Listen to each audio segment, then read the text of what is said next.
Wow. Hi. Hello. How you doing? Let's talk to Titus about the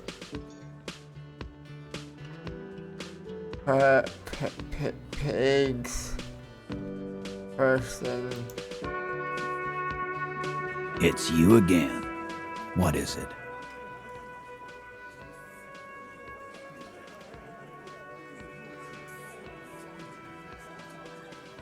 We can't. Okay. I don't know what to do then. I've got nothing to say to you. Why are you wasting your time? Are you the hardy girl? I am not. You could be Liz. You could be anything. You could even be a model. Even a mod? Glenn, I went to law school. I am an attorney. He's right. With a face like that, she could be on the cover of Le Debutante International.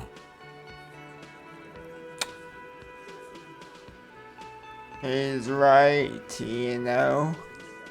You're very pretty. The cold look in her eyes speaks louder than words. She is not amused. Maybe we'll talk later.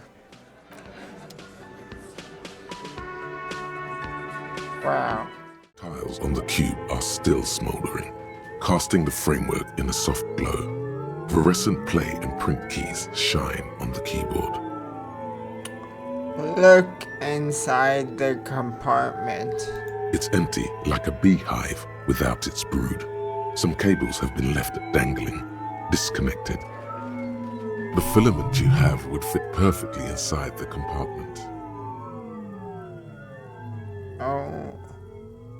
I've been wondering what that was for. Insert the production schedule. Like a smooth draw, the filament slides into place. On the keyboard, the play key starts blinking. Press play again. The speaker comes to life. Static seeps through the machine's planar magnetic driver. An old lady greets you. Her voice sounds 100 years old. Good morning. Fortress accident en rue de Saint-Ghislaine. This is East Insulindian Repeater Station 1. Please repeat. Is this the production schedule?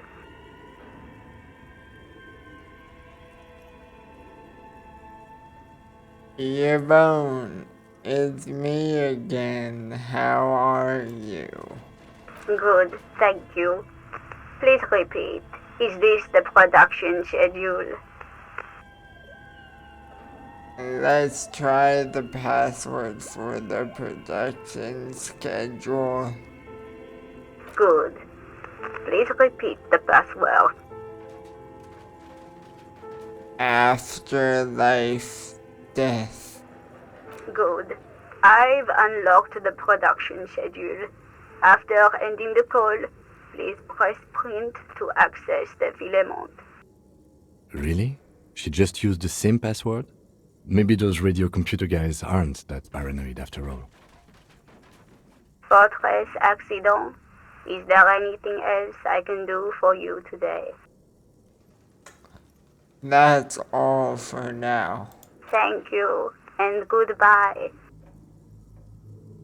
Tiles on the cube are still smoldering, casting the framework in a soft glow. Fluorescent play and print keys shine on the keyboard. Press print. With a quiet determination, the printer starts printing, a piece of paper unfolding like a handheld fan. A black crisscross of letters covers its surface. Read the printout. It's a project report written by the lead producer, Andrew Andy Schott, about Whirl Untethered, a radio game developed by Studio Fortress Accident. The first few pages give an overview of the capital and workforce, while the rest of it seems to be a production schedule. skim through the production schedule, whatever it is. The production schedule depicts their glorious descent into bankruptcy. Right. What happened? It was impossible not to fail. The project was too large, and no amount of money could satiate the ever-expanding ambitions of the development team. They tried to make a 4 million real game with 400,000 in their bank account. They thought they could bridge the gap with pure willpower and imagination. They couldn't. Oh, so they were done in by their own ambition. No, even then, success remained within an ever-narrowing margin of possibility that, despite everything, never entirely disappeared. That is, until they discovered the Valley of the Heads. The what? At the 11th hour, the lead designer, Jimsk-born Sulisław Jalisa, decided that what Wirral Untethered needed was a secret mystical location at the extreme edge of the map. This place was to be the Valley of the Heads, where the heads of all the headless constructs could be found. The player would have been able to choose a head for their headless party member, and each head would have been voiced on air by a professional actor. This is some insane shit. Who were these people? The world had never seen their kind before, and might never again. How many heads were there? So many. The last count, there were approximately 10,000 heads for 10,000 headless men, all of which could be endlessly recombined. How many combinations could you make out of that? Do you really want to know? There seems to be a calculation here, but it may take a while. Yeah, how bad could it be?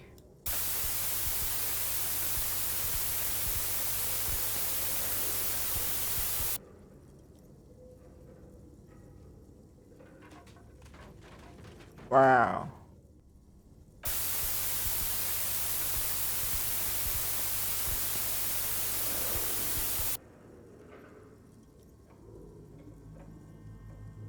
Uh-oh.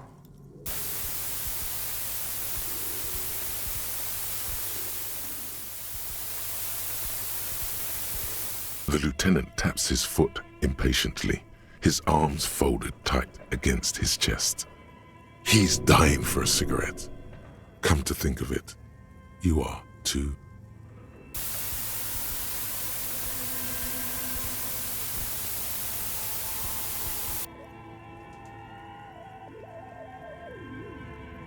What have I done?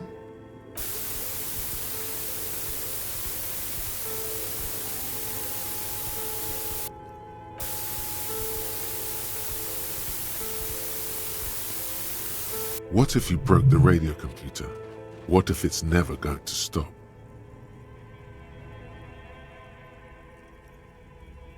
Please stop. And that's it. Wow. Okay, so that's what did them in? Well, yeah, that and the catastrophic data loss. This must be the anomaly Sona mentioned in the church log. On the nature of the data loss, there's ominously little information in the production log. It comes at the very end where things get fuzzy and dark, where tables and numbers seem to vanish into an eerie nothingness before the Igaunian investors pulled the plug. What is clear is that one day an unidentified numeric anomaly occurred on the East Insulindian lintel front, just as the Wirral Untethered project was being compiled that day. And the anomaly caused all the data to get lost in the air. When the project was returned, it was completely blank. The team spent weeks on the phone with Lintel, the service provider, But despite their diagnostics, they could never produce a satisfactory explanation or pay for the loss. Wasn't there a copy of the game? A backup? Mysteriously enough, it seems that the off-site copy happened to be on-site when the catastrophic data loss occurred. It was the lead programmer's responsibility to oversee weekly maintenance of the off-site copy and, well, keep it off-site. An explanatory note from the lead programmer has been attached. What does it say? S. Luukinen Kilda, the lead programmer of Fortress Accident. The off-site copy was on-site because there was no off-site anymore. Not for me, not after 8 months of crunch. I didn't have a home anymore, so I started keeping it in the basement in the ice bear refrigerator near where I went to sleep. It was perfectly safe there. The temperature conditions were optimal. Sounds like a perfectly reasonable explanation. That's not what her colleagues thought. Is there anything else from the lead programmer? The production schedule ends with a few random notes that seem to be added sometime later.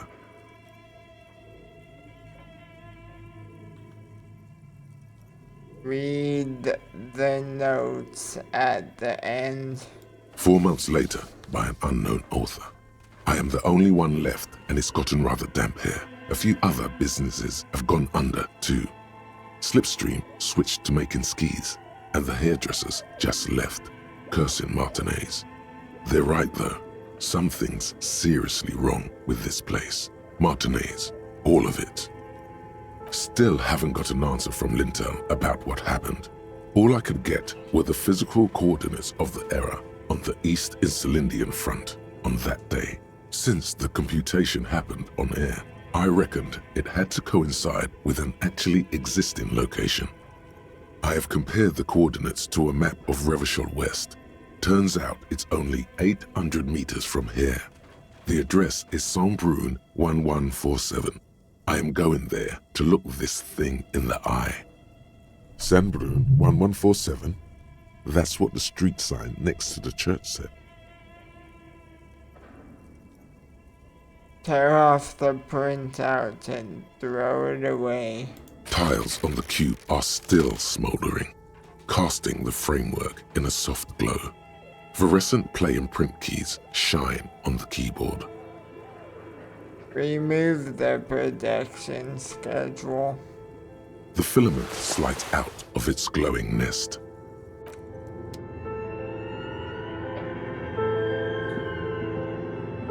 Okay. Before I check the ice bear fridge, I'm going to see if I can do this white check.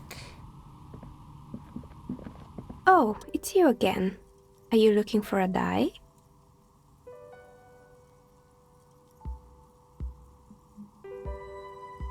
And that is a negative.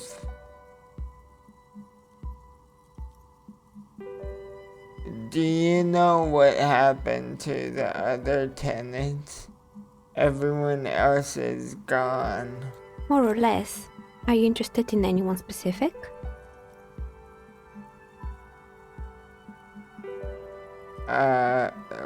What's up with the broken windows?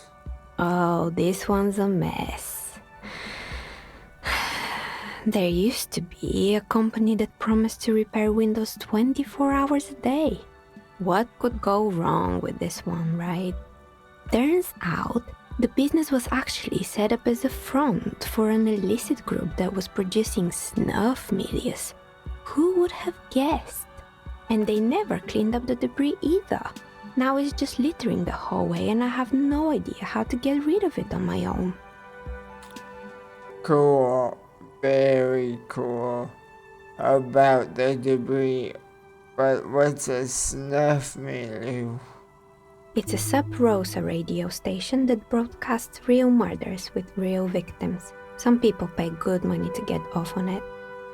What does she mean, to get off on it? Don't worry, the ICP has a separate division that deals exclusively with unlicensed sub-roses. This isn't our problem.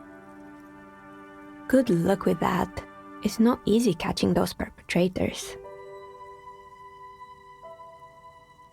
There used to be a hair salon here, right? Yes, I think it was called Androgynous Orlando or something similar. They weren't a big hit around here. Turns out that working class men don't like genderless haircuts. They're scared of that word.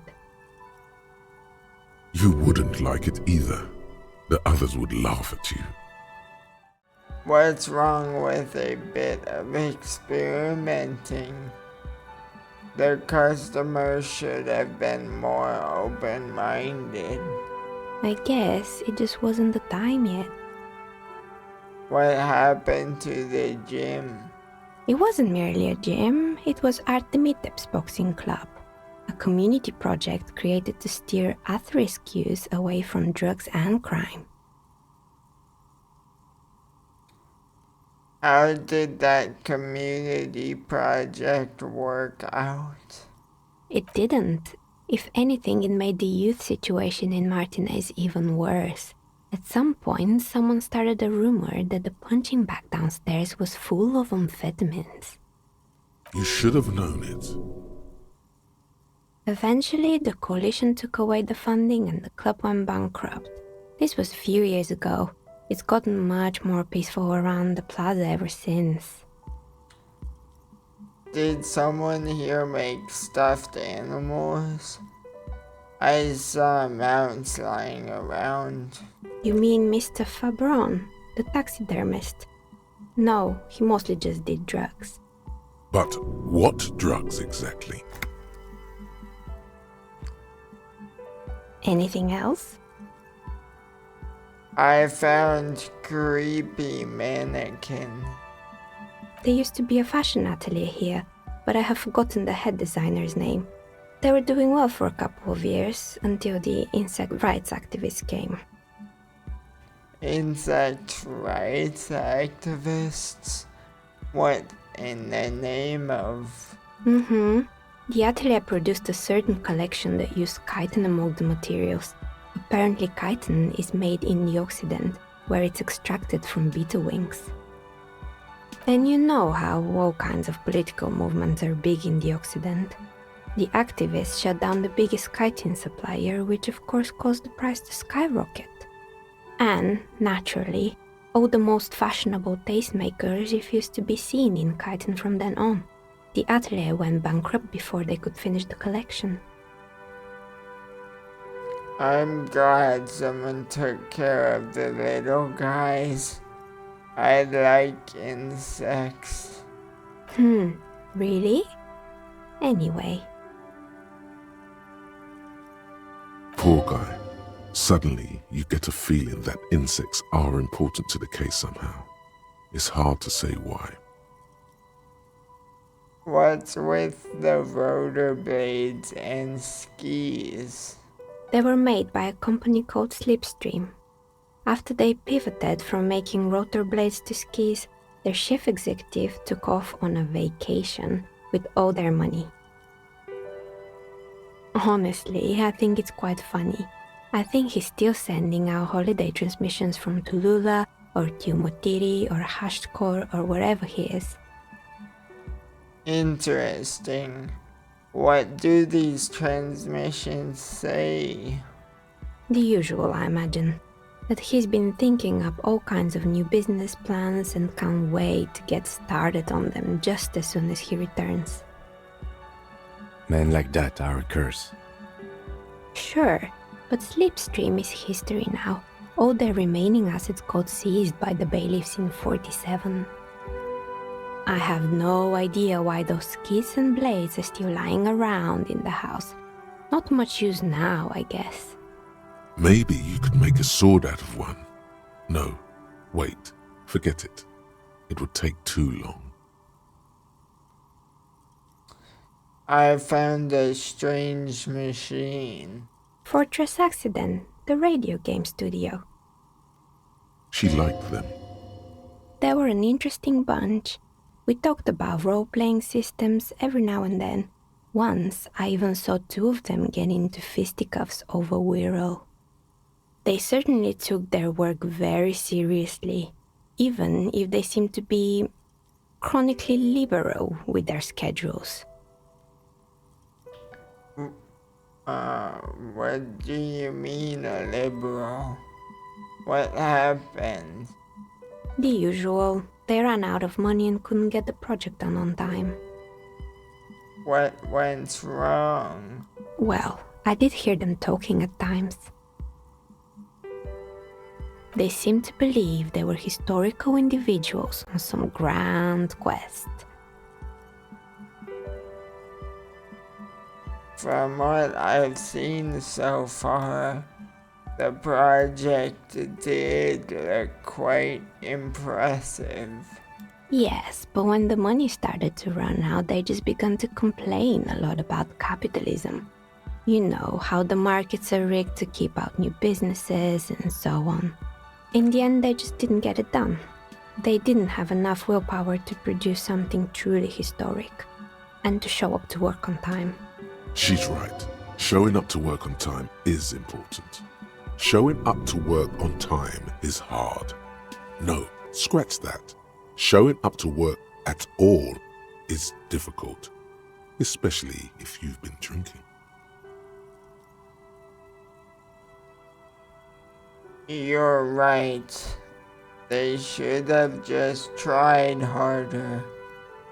They had everything needed to succeed. Still, not everyone is going to make it. That's the nature of the game. The dice is black and filled with little silvery flakes, like snowfall. Anything else? There was a terrifying taxidermied bear in the cellar. Oh boy, the fabled Revachol ICT. You're in for a treat here. The place was owned by two guys who had some rather innovative ideas about marketing. The bear was one of them.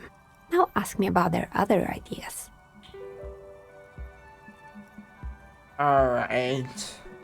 What about the other ideas? There was really just one, and it involved picking out the prettiest girls in the neighborhood and paying them 20 cents per hour to man the booth. And by man the booth, I mean slump behind the counter with a face that could maim you if you ever dared to disturb their bored magazine browsing. Sounds like she really didn't like those girls. Fritta does the same thing. I know a girl just like that. She works in Fritta and as a cashier, and she's not particularly friendly. Employing silky teenage girls is a widespread practice, yes. Unfortunately, they always come in packs. I'm talking about acne-ridden girlfriends and gorilla-like boyfriends loitering near the shop. At least that's what happened with Revachol ICT. And they already had the bear. What about the bear? The bear. It didn't work out. Of course not. The bear was terrifying. No one wants ice cream guarded by a hostile apex predator. To make matters worse, the fridge didn't work too well either, and half the ice cream came out malformed and partially melted. Eventually, Revachol ICT lost the price war to its rival, Class A 5000. Class A 5000 sold caramel sundaes for only 5 cents a piece, out of regular fridges. It's the market doing its job. Maybe, because the taxidermist who made the bear definitely wasn't. Doing his job, I mean. How come? He said that the bear was his vision beast. He said he met his vision beast while high on desiccants. Called it Megatherion. Scary, but cool. Megatherian? Megatherion, a mega wild beast. Very cool.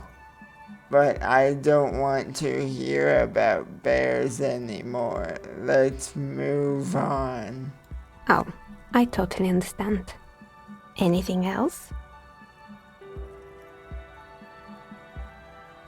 I found the building's intercom, but it's not working. Oh, right. I hope you didn't try to ring me. I think none of those doorbells work, including mine. I'm still in the middle of connecting the wires. Sorry about the confusion. So you're telling me that the doorbell with the empty name card was yours? That's right. I haven't even written my name there. As I said, it's quite useless right now. It doesn't work yet. I was wondering about the whirling in rags. Is it part of the same building complex? You could say so. Both houses were built at the same time and under the East Delta Commerce Center project. That explains why you can call the whirling from the intercom, albeit I doubt that anyone responds. If the whirling is part of the same building, then it's part of the doomed commercial area. The darkness of this place is there, too. I saw a name, East Delta Pinball, on the doorbell. Right, it used to be a gaming arcade. This is an ancient failure, before my time. I'm not surprised, however. My advice? Don't base your business on a fad. Hypnotism, floriography, trick track, especially pinball. Agreed. Pinball is the worst. His disdain for pinball could not be clearer. A strange thing happened when I tried calling a company named Slipstream SCA. Someone answered. It can't be true. They don't work here anymore. They've been gone for years. Are you sure it was Slipstream SCA? Was it a woman? Maybe it was Plaisance from the bookstore. She said she was from Tricentennial Electrics. Tricentennial Electrics? It used to be a major electric company 100 years ago. Are you sure it wasn't just some kids playing a prank on you? No, it was something else. It was eerie.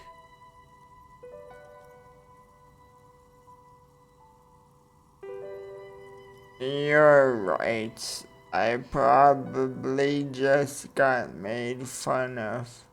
Oh, the kids these days. We were just one of them, and now they're terrorizing us. No solidarity.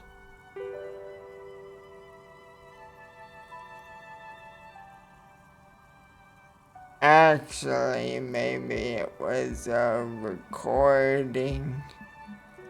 I called later and got exactly the same message. Why would Slipstream SCA have a 100-year-old recording as their doorbell message? Doesn't make any sense. I'm still convinced it was nothing more than some elaborate prank. My money is on electrical anomaly. I've heard of these, especially in an old building like this. I have a few more questions. Sure, I'm listening. What do you know about the man who was lynched behind the whirling in rags? Nothing really. I didn't know him. The lieutenant looks at his notebook, then the woman under the large window. Your window looks directly onto the courtyard. You're saying you didn't see or hear anything unusual last Sunday evening? I'm sorry, Detective, but as you know, I usually have my headphones on when I'm working. It shuts out most of the daily ruckus behind my window.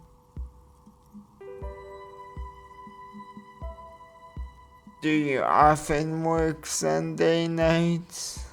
It's an odd profession, making dice for people, but I like it, and I prefer doing this to sitting at home. I see. Thank you for your answers. She nods. Anything else, officer? Okay.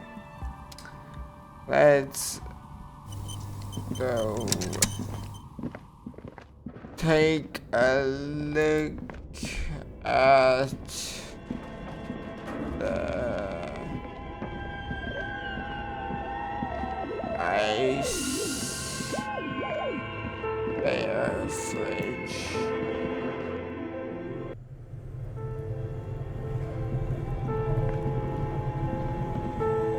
Maybe. The bear's eyes are still glowing red, watching over all the ice cream wrappers hidden inside its belly. There's nothing in here. I've gotta do something that I don't really want to do. Now it's turning into a kind of a snow limbo, man. What's on your mind? I've changed my mind about your friend, the lady driver. What? But I told you she's my friend. Please don't make me give her up, detective. Get someone else. There's a ton of drivers here. Put yourself in my shoes. I need this for another investigation too. It's important. I can't blow it. You're not gonna put a bullet in your head if you blow it, are you? 'Cause she's on the edge, man. I wouldn't be so sure, Tommy. Imagine it, an explosion of stars. Goodbye world of men, money, and machines. She's a suspect, and I need you to tell me where she is, or I can't finish the investigation. I thought you were a different kind of cop. The realization that you've used his friendliness and goodwill for your own ends. Remember, you're doing it for the bigger investigation. This is important. Relax. Ask. Where is the lady driver? Here. The keys to a motor lorry. Pretty complex. Looks like a chain lock. Her lorry's still here, down past the statue of Philippe. The cabin is green. You can get in there with these. That's all I know. When did she leave? Last Friday.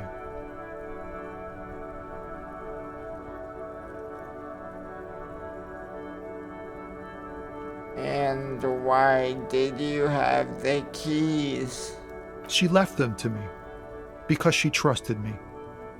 So I can get it out of the way when the jam breaks loose. Otherwise, The other drivers would have to tow it or break in to get the machines moving. I'm sorry I had to do this. I bet you are. Andy's sorry he couldn't be what he wants to be, a good person. His last line, his revenge on the world. Let's go, Kim. Thank you for your cooperation, sir. I know it was hard, but you did the right thing. You don't really think so. I really do. If I didn't, I wouldn't be in the RCM. Take care, sir.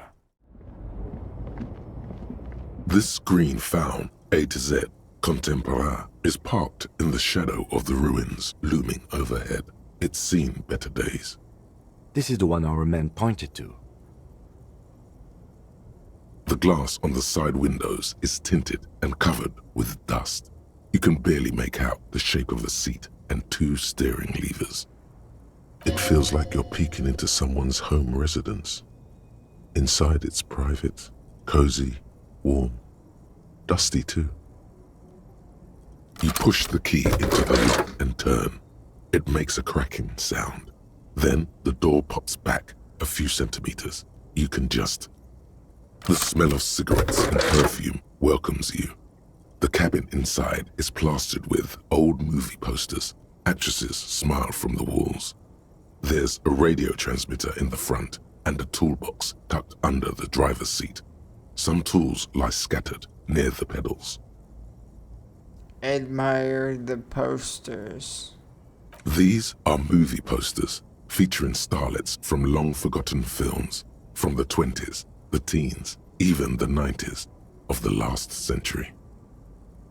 One of them particularly catches your eye, a centerfold of an ingenue attached right above the back seat. Study the centerfold. The actress is draped in a sheath dress, one of her shoulders bared. The faded remains of an autograph run across the poster. She's looking past the camera. A feeling of tenderness washes over you. A longing even, perhaps. And gentle tragedy. Wait, doesn't she resemble someone you know? But you can't put your finger on whom exactly. Enough of the posters. The actresses and the rare actor all smile you a warm goodbye. A radio transmitter is attached to the dashboard and a toolbox sits under the driver's seat. Examine the radio. Looks like the frequency dial is absent. It requires a key to work, but the key has been removed, likely by the missing lady driver. Strange. There are so many radio stations saved here. Must be over 100 at least. Why would anyone need so many radio stations? For contacting an entire fleet of lorrymen, for example. This is all shortwave, UW and UKV. Looks like we are dealing with an impressive organizational tool. The nerve center of a huge operation, with quite a range too. A 20-kilometer radius at least, perhaps extended by an attachable antenna that's not here right now. Is there anything we can do with the radio? Doesn't look like it. It's completely inoperable without a dial key. What else is here? The smell of 1,000 cigarettes, some dead actresses, and a rusty old toolbox under the seat. Check the pedals. You wedge yourself under the steering wheel to get a better look. Seems like the few tools lying around here, a hammer, a pair of pliers, a rusty wrench, have been casually thrown there by the disorganized driver. But one odd detail does catch your eye. A piece of sandpaper has been glued to the throttle. Sandpaper adds extra grip. Looks like the driver has glued a piece of sandpaper to the throttle to offer some extra grip. Sandpaper? A novel technique? The sandpaper would also rub off the pattern from the driver's right boot sole. Yes? Do the honors, he thinks. Connect it yourself. One of the footprints at the crime scene had an aberration. One sole was smoother than the other. Which means that the missing lady driver was present at the lynching. Wait, the missing eighth Hardy here? Looks like her, yes. And she's also the one running the drug trade. What a handful. Now we know for certain who's the missing 8th person at the lynching. Do you think that Hardy and his boys could also be involved in the drug operation? Those jerks, definitely. We should see what Titus has got to say on the matter. Are we finished with the lorry? The movie stars are still smiling from the walls. The radio transmitter sits on the center console and a faint smell of perfume is in the air. Pull out the pull-out toolbox. A metallic drawer slides out from the seat. It's empty, except for a folded newspaper. Unfold the newspaper. It's an issue of Périphérique from last Wednesday. A piece of paper falls out from its pages. Pick up the note. It looks like an article ripped out from a radio enthusiast magazine. Complex mathematical equations explain the basics of something called the Ulan frequency system. These formulas look oddly painful. Maybe it's the hangover, but they give you a headache. The Ulan frequency system? I've never heard of that before. I know of FM, AM, UKV, but... Push in the pull-out toolbox. Alright, we've finished here. Let's quickly debrief and go over what we found, so we don't do it in front of the company rep. Wow. Okay. Seems like something police would do. What do you think of all of this, Kim? Honestly, I'm quite worried by what we've seen so far. The evidence seems to point to a rather extensive and well-organized operation. I'm especially intrigued by that radio transmitter, particularly the sheer number of stations it can connect. Looks like this alleged drug trade casts a wide net. I'm not sure what the Ulan frequencies are all about, but they may hold some significance. Perhaps it's a better way to connect between fleets while avoiding frequency bleed, or maybe it's used to tap into RCM networks. Listening in on your calls between you and your station, a worrying prospect. And last but not least, it looks like the Hardy boys knew this driver, as we know that she was present at the lynching. This may be the Union connection we've been searching for. The probe and the case converged, he thinks. This was quite the find. How about the movie posters? How did they factor into all this? As elegant as they are, I don't think they are relevant to the drug trade. Oh. Don't be fooled. Desire always plays a role. Maybe the trader is some sort of cinephile. Yes, well... Unimportant. So it turns out this is connected to the Union. Like Joyce told us, yes, logistically. But don't expect to bust this open during our stay here. At best, this is an angle we can use against them, to other ends, as extra ammunition. Will the RCM open an investigation into this? We should return to the murder case, see what Joyce tells us about the lynching. When we are done for the day, I call my station and suggest our narcotics department look into it. There are more than enough grounds to start an official investigation, sometime later when we are done here. We do not want to get caught in that. What are you thinking? The fact that one hasn't started already gives me pause. An investigation, I mean. Especially if the Madrid grouping is involved, and I can't imagine they aren't. It's certainly worrisome. Corruption? All the same, I don't like the idea of internal affairs descending on the matter. That won't help anyone either. Okay. Debrief over. Debrief over. After you.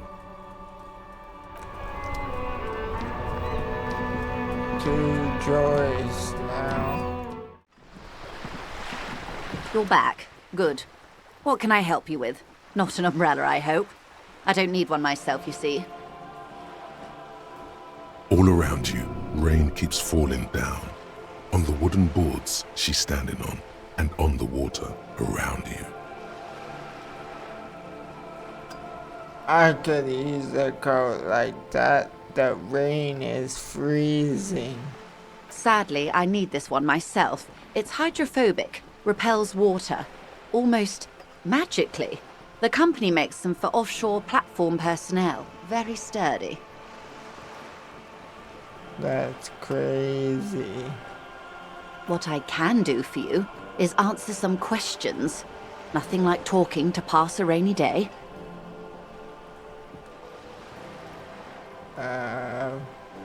What is it?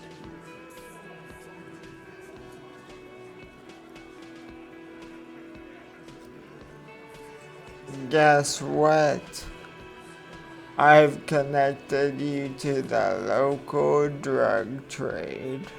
Like hell you have. There is no local drug trade. This place is as clean as a rifle. Go back to Jamrock and ask the local junkies how clean your streets are in Precinct 41 kilos. We'll do that. In the meantime, did you know that there's an abandoned lorry at the intersection that was used to move raw ingredients for drugs from Terminal B to Jamrock? The person driving it was present at the hanging. It was one of you. We've connected the footprint. Detective, do you want to deliver the coup de grâce? No, the thunder is his. Leave it to the lieutenant. No. Do the honor. You've earned it. Thank you. You're right, Titus. There is no local drug trade because it's all controlled by you. You're the drug trade.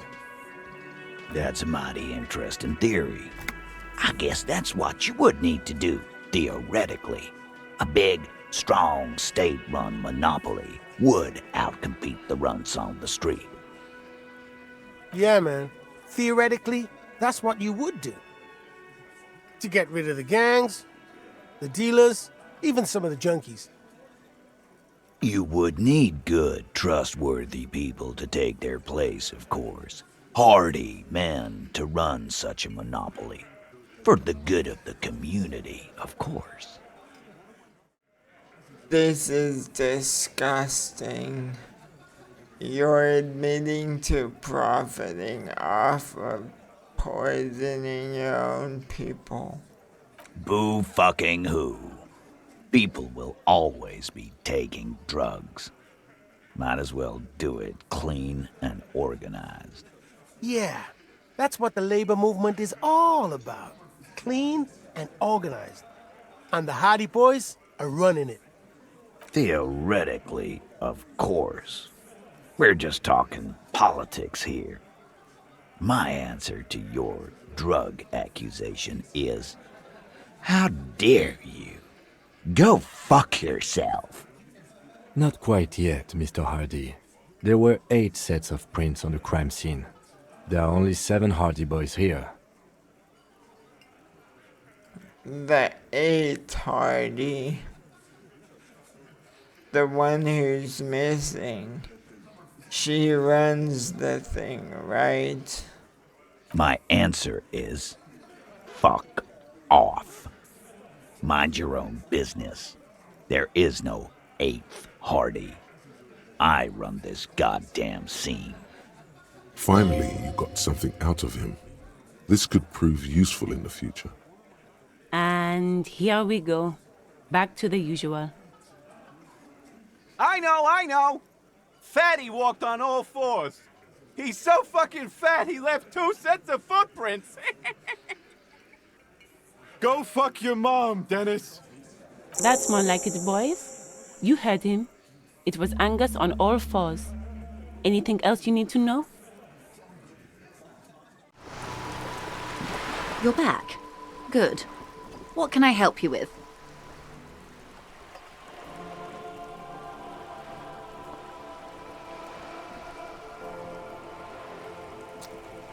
I spoke with the lorryman at the roundabout.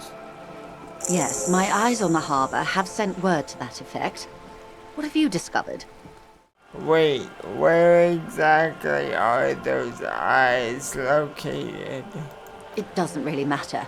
And I do apologize for the surveillance. Wild Pines can't afford to be blind at a time like this. One of the tall buildings overlooking the roundabout, most likely. That would give them a read on the entire quarter. In any case, it's a relief to know someone has looked into it. If I may ask, will there be an official investigation? I assume you discovered there is an operation. She's trying to conceal her excitement, but the slight glimmer in her green eyes tells you otherwise. The lieutenant is about to interject. Cut him off. This decision should be yours. If there is an investigation, it will be part of an ongoing operation, subject to confidentiality. I am sure you understand. Of course, detectives. In any case, you've held up your end of our arrangement. I trust you with the rest. Now it's my turn. I wouldn't normally break protocol like this, but the situation demands it. If you don't solve this murder, I'm afraid we may have a bloodbath on our hands. The words bloodbath sound cold in her mouth. They taste of iron and strawberries. What was that about a bloodbath? Yes. I'm afraid this strike may descend into a small-scale civil war, with possible consequences for all of Rivershoal West. Since you are sharing, ma'am, this is also the RCM's worst-case scenario. Then we're on the same page, as grim as it may be. I've already heard about a connection between the lynching and the strike, but I need your testimony. I have an indirect role to play, I'm sad to say. My employer experienced a momentary lapse of faith in me. In that moment, they elected to deploy a private military contractor as an insurance measure. They called it my security detail. A momentary lapse of faith. They were dispatched after I relayed the union's initial offer. Every worker... A member of the board. I tried to convince my employer it was simply a piece of rhetoric, or a joke. They did not appreciate the humor. Do you need a security detail? Absolutely not. These mercenaries are muscle, pure and simple. They are meant to intimidate the Union into surrendering. Who are they, exactly? Crenell, an Oranese military company. As far as I know, 3 arrived in Martinez. They report to me sporadically, but they do not answer to me. To be frank, our relationship is deteriorating. They wear ceramic armor, have semi-automatic weapons, and years of combat experience. They also have trauma and stressor disorder, and no idea how to conduct themselves in an urban civilian environment. So, what happened? The story is, one of them, the Colonel, I don't know his real name, sexually assaulted a local woman while he was drunk and separated from his unit. This allowed some of the more militant Union members to subdue him. He was taken out behind the whirling in rags and lynched last Sunday night. What then? Nothing. Mr. Clare refuses to let me into the harbour. I have not been able to discuss this matter with anyone there. The remaining 2 Crenell contractors carry out their orders, for now. For now? It's a smokescreen. In secret, they are conducting an independent military tribunal into the lynching. Once this investigation is concluded, executions will follow. What is the nature of this so-called investigation? Whether to execute one, some, or all of the Union militants. It will be all of them. The decision is already made.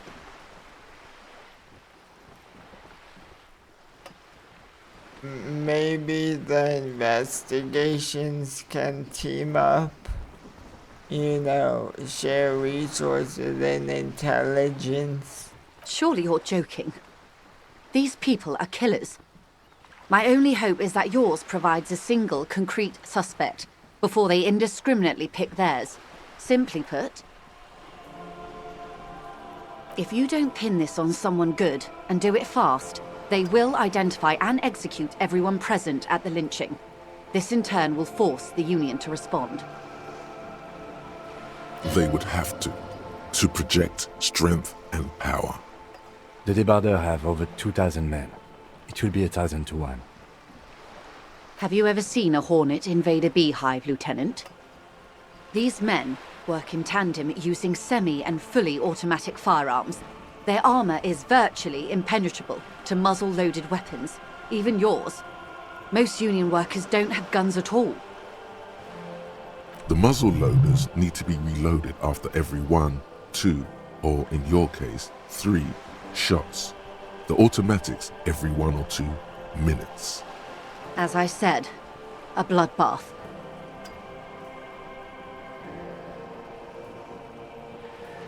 Isn't this a pretty bleak scenario you're describing?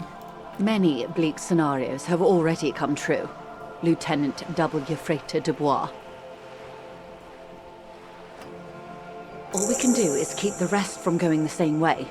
One single concrete suspect delivered into civil court, and I may be able to defuse this situation.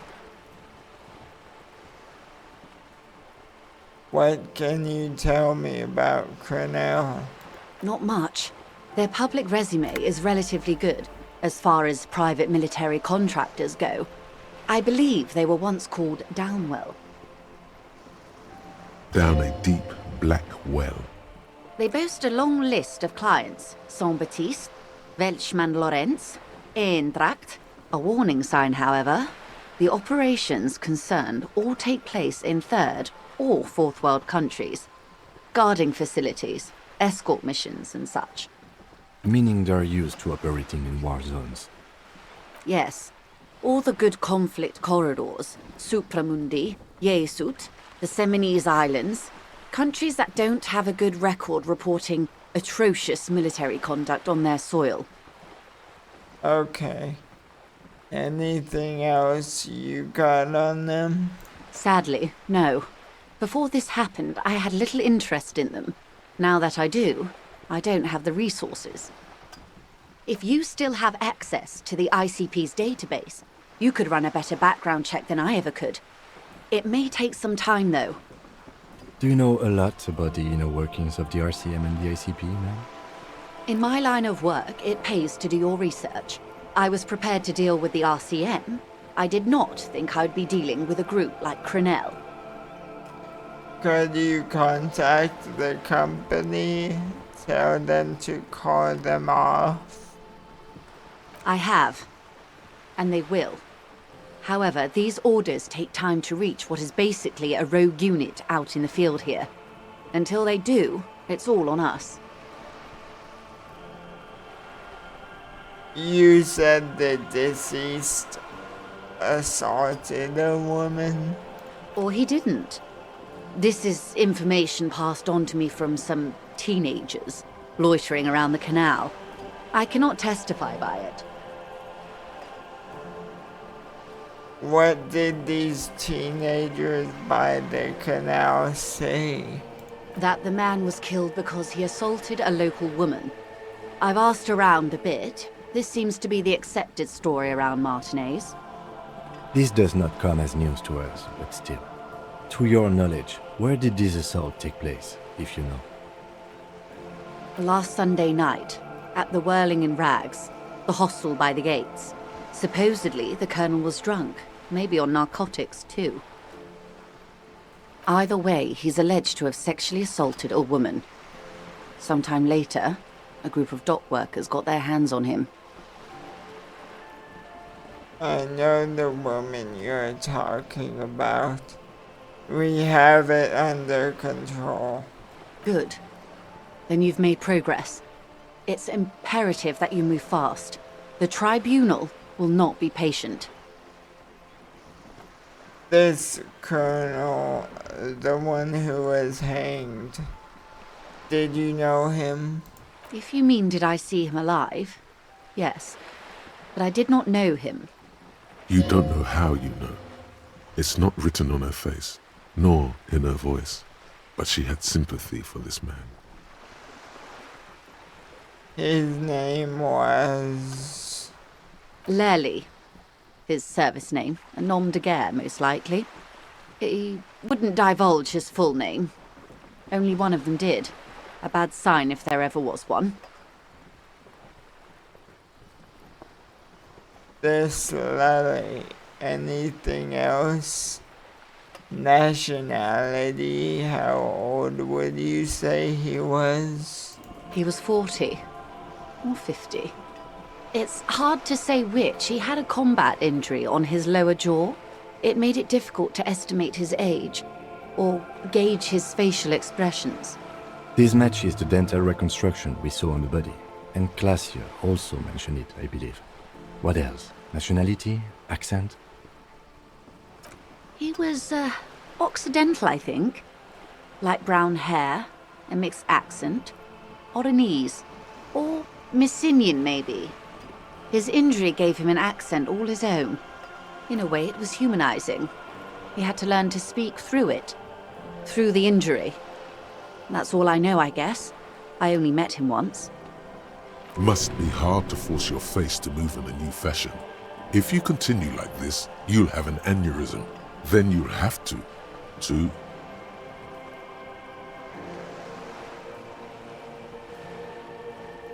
Where are the remaining 2 mercs now? They've gone to ground, as it were. I don't recommend seeking them out. For one, they're almost certainly armed to the teeth. They don't have the same respect for the Revachol citizens' militia as I do. To put it bluntly, they think you're vigilantes. Ghetto savages. It will not be a fruitful meeting. Vigilantes. You're a professional officer of the only legitimate authority in Revachol. We still need to know where they are. You're likely to run into them eventually. When that happens, I'll be in a better position to mediate if I don't appear involved. Where are these mercenaries? One is obviously the scab leader at the harbor gates. The one chanting the idiotic slogans. He's barely maintaining his disguise.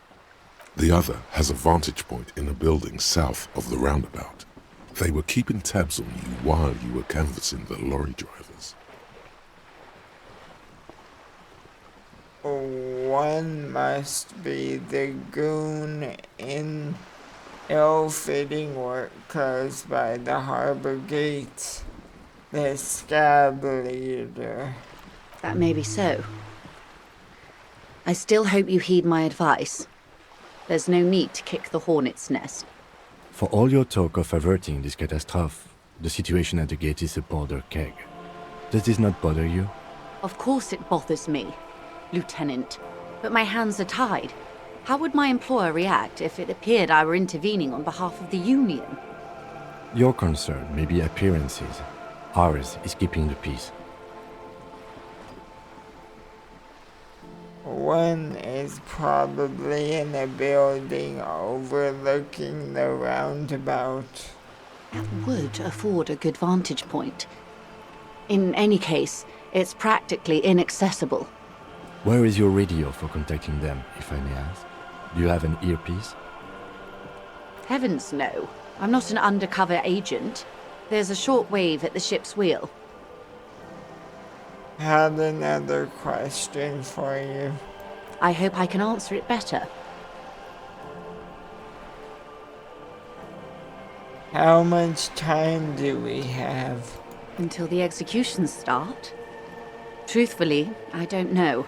It depends on their progress identifying the members of the lynch mob, and their impatience.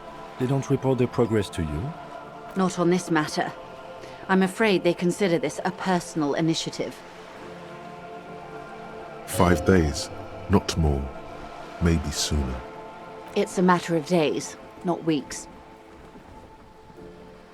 That's enough for now. I am sorry to have been the bearer of bad news. If there is anything else I can help you with, please ask. Now, can you tell me about these tattoos? Of course. Excuse my hesitation before. For about half a minute, in silence. It was taken with a trigette not long ago. This is the man's upper body. There were no more markings on his hands or legs. Stay quiet. Observe the woman's expression. Her mouth is relaxed. The accordion lines near her mouth vanish. The pearls of her eyes move slowly on the photo's surface. She has no excess of emotions for this cadaver. Has she seen dead bodies before? It's likely. What do you think? Sorry. I was trying to see if I can read the web of interdependencies between these points. The stars. I can't. But that's how you read this story. The points themselves don't have letters, numbers, anything. Their size, location on the body, and distance from each other tells you what they represent. Like stars in the sky? Close. Port cities. This is an Oronese map of the waterways, a sailor's tattoo worn by wayfarers of the Dolorian century. Over 300 years ago, the sailors would mark their bodies to map their travels. What travels did the dead man make? Quite a few. Vredefort, the Oronese capital, traditionally stands on the right shoulder. He started somewhere near here, I think. What next? Then he made his way to the Pretto Grande, through what I think must be the Stutz Canal, an artificial channel through the Occident. From the Pretto, he sailed to the Insulindic Ocean, first the Semnes Islands, then this. What is that? Revachol. Those are the two constants. Vredefort on the shoulder, and Revachol in the heart. They started the tradition of these maps right after the discovery of Insulinde, at the dawn of the Interinsulary Age. You said you can't read it. I can't. This man was no sailor, and these are no ports. I can understand geographic fragments, but not their meaning. Somewhere in an office lit by a single green desk lamp, Captain Ptolemaeus Price, 58, bald and bespectacled, is writing in a ledger on his desk. Rows and rows of days and weeks, laconic remarks in a single column. Patrol, case, vacation, injured. In Martinez looking into Krenel, he writes in one. Then the man puts down his pen and rubs his temples with both hands. Outside, there is a siren. Distant gunshots on the streets of the Jamrock Quarter. Is that all?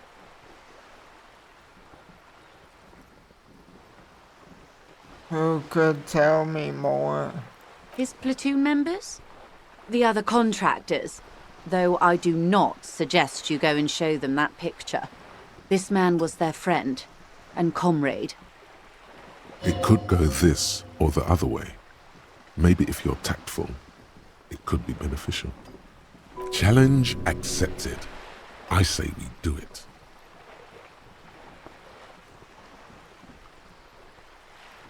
I need the information. Do what you have to do, Detective Dubois. I don't think deciphering that tattoo should come before public security.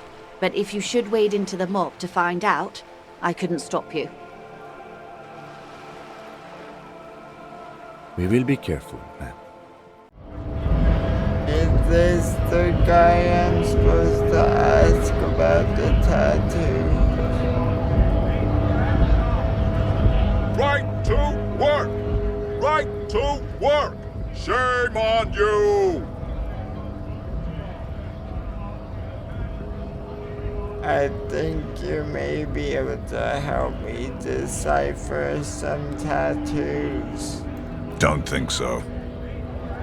Suddenly, this feels like a really, really bad idea.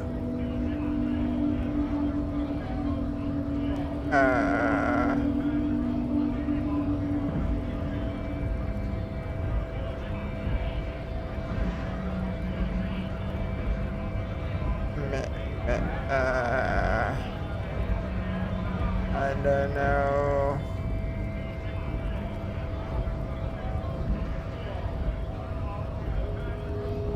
Of course. Yes, forget about it. Let's discuss something else. Actually, I think we should maybe even get going now. I talked to Joyce. The merc you hanged. His friends are coming for you. Yeah. By friends, you mean his squad mates from Crenell. Wouldn't want to beat up his grandma. Nervous snickering. There's a rush of adrenaline present. Yes, they are forming some kind of tribunal, and they're coming for you. This is what happens if you take the law into your own hands. Other people start doing it too. Let them come. The Hardy Boys are right fucking here. You heard the man. Right here. We're armed. We got the whole district behind us. And Glenn. Glenn is fucking crazy. Yeah. A well-oiled murder machine. The mood is on the rise. They're feeling confident, ready to punch out the whole merc platoon. This Cornell is bad news. You know that, right? So are the local gangs. The fucking Barmy Army and the Madre scum. You've been out there. Seen any around? Yeah. Where are they now, huh? Sent back to Madre in an airtight cargo crate. These people are trained military professionals, special forces, as you said. They're not a gang or a barmy army. No, they're not. They're uncoordinated and drunk. Don't forget, we're listening in on their communications. Their shit is way apart. These mercenaries are armed with automatic weapons. We got weapons of our own. We got Ister 50s, Zeelagers. Glenn's got a knock cannon at home. Will they pierce ceramic armor? I guess we're gonna see, aren't we? For your sake, I hope you're right. Right about what? That a 50 caliber bullet goes through shit? Yeah, I am. Joyce said they've gone rogue. Nobody is controlling them. Big fucking surprise. They hire psycho scum, arm them to the teeth, and let them loose in the city. What do you think is gonna happen? He's really prepped himself up for this. He has to keep the fear in check. Okay. What do you mean, okay?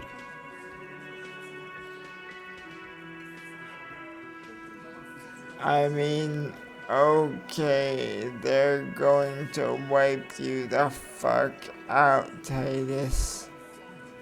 No, they won't. Get out of here with your negative energy. He really doesn't like you ruffling their feathers like that, on what might be the eve of battle. All he means is that the situation is serious. No wonder you cops get shot to shit every day. Can't go to war with an attitude like that.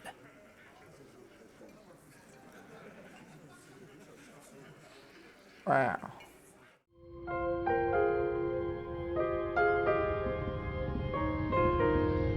On the table, you see a bowl of water, a rough soap, and next to it, a small hand mirror. A straight razor soaks inside the wash basin.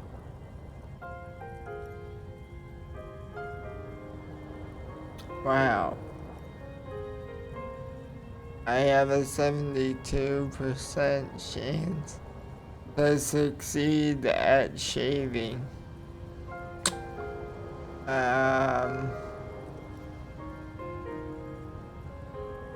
I guess I'll do it. It's an important decision. Okay? Time to shave. Get these mutton chops off. Like an artist with a brush or a master swordsman, you use the small mirror and the straight razor with some soap to remove all that unkempt hair from below the nose line. The sharp blade chafes against your skin, producing a scratching sound. The surface underneath the beard feels tender, the air brushing against it chilly. Hope this was the right decision. Beneath the doubt sprouts a new vigor, like you've discarded some bad decisions. It feels as though you've passed through a ritual, emerged from cold water, even. Wow, I look great, okay?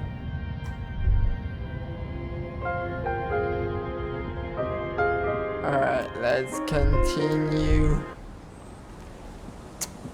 the investigation. First, by talking to the drunks.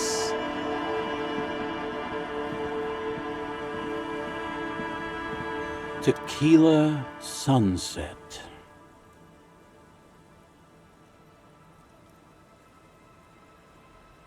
Have you got any more stories? I do, but as you can see, my fuel tank is running quite low, if you catch my drift. I don't have any on me right now. Cottonmouth is keeping my tongue imprisoned. Wow. The legend returns. You know the dance. Smokable smokes, pissable pilsner. Drink it, then convert it to piss.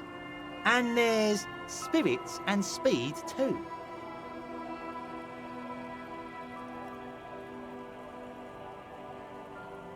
Alright, you know what? Let me take a pack of smokes. My kind of guy. Here you go, friend.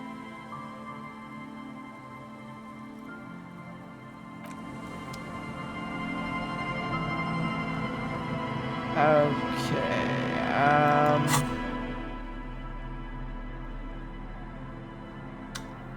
so I'm going to smoke, but not because I want to, okay?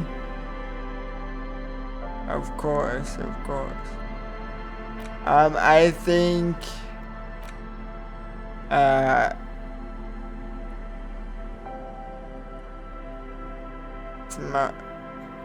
using drugs or something gives you special effects. Wow.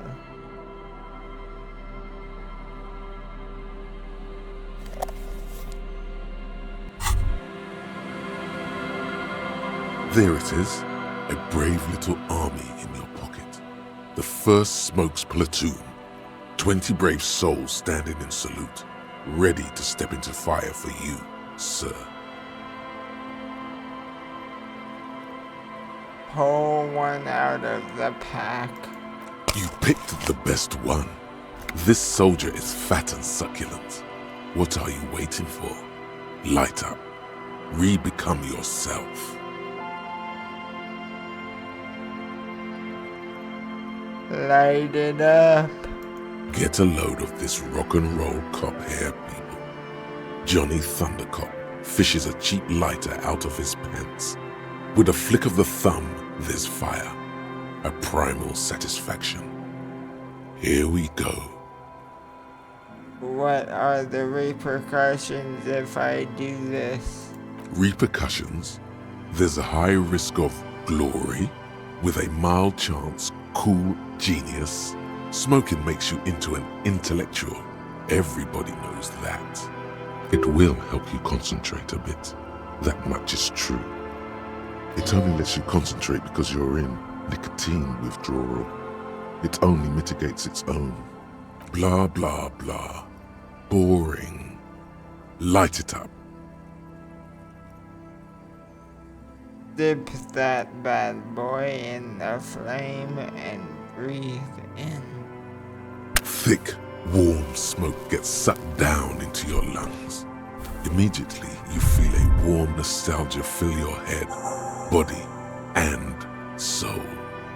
A nostalgia for yourself. The man you were in your youth. Johnny Thundercop is back, and he's chill as balls. Wow, what'd I tell you? It was a secret task to smoke. What can I say? Okay, I think, yeah, so if you do drugs, you can get like another empty slot in a category. So I need more rhetoric, and I happen to have a skill point, so I can put another point in rhetoric because I smoked, essentially. Okay? I do not endorse doing drugs. Now, as your counselor, I'm here to tell you about drugs and alcohol and why they're bad. The tape recorder lies on the ice like a discarded toy. Pick it up. The device is still warm from her touch and heavy as a brick from the batteries inside.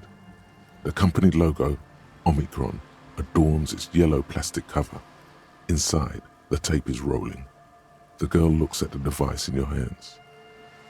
I'm sorry you had to sit here on the ice, feeling miserable at your age, or at any age in this weather, waiting for it to get dark. She looks you in the eye, her pupils wide, surrounded by a ridiculous amount of makeup. The people who built this world intended it to be better for you, but they failed. It is easier to live in their failure with this by your side. The wind howls. She remains silent. It's real. Tell her. It is not a childish fantasy. It can be a real weapon against what's coming for you now. What is? Nothing. If you got this, don't be scared. Okay, I'll stick to it. There is little you can do to help her now. But given the chance, you feel like you should. There is something about her, a weightiness. Something changes between you two. She looks at you differently now. As an equal, a fellow human being. So thanks, I guess, for the psych session. Maybe I can return it. What's been eating you, officer? Eating me? There's nothing eating me. Come on, I can tell. But, okay. Be a boyadero about it if you want to. I guess there is something that's been making my life hell. What is it? I think it's people putting their selfish interests ahead of the greater good. Oh, really? Yeah, no one understands that sometimes you've got to make sacrifices for the sake of progress. It's all very distressing. So, the thing that's been eating you is the slow pace of social progress?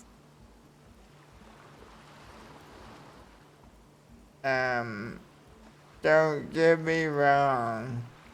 I'm all for slow and steady progress.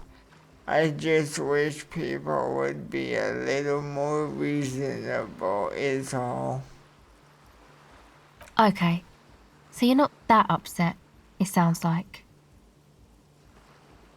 I told you, I'm highly distressed by this state of affairs. Uh-huh. And you're sure it's social progress you're distressed about, and not, I don't know, some chick? Perhaps. Now that you mention it, I found these lighters I'd thrown in the trash. They might have something to do with it. Okay. Why'd you think that? They were written in a woman's hand. And oh boy, did reading them make me not feel good. There you have it then, chick trouble. Not political after all. Who was she? I don't remember. Really? You seem to be pretty upset about this chica.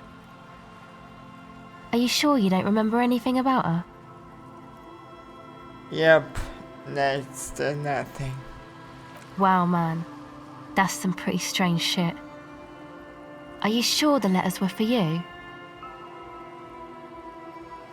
Yeah, I'm sure. Why would I have reacted so strongly otherwise? How come you don't remember, though? Is it like some selective memory thing? Wait, what do you mean by selective memory? Man, when I get hurt, I just want to forget that shit, you know? That kind of selective memory. I think it's more about me getting so unbelievably drunk I completely erased all memory of this world. Yeah, or it might be that. This one time I did so much booze that I forgot too. It's obvious she's done more than booze. Or it might just be some psych bullshit, you know? Königstein wank. What is this Königstein wank? You know, the psych thing they've got going on there. Rich people like it. People in Königstein are mostly rich. You know, I'm not sure this made things any better. Yeah, I'm sorry. Might be for the best to keep that shit forgotten, actually. Just my opinion. If it itches, don't scratch. Yes, but it itches really, really bad. That's it for now.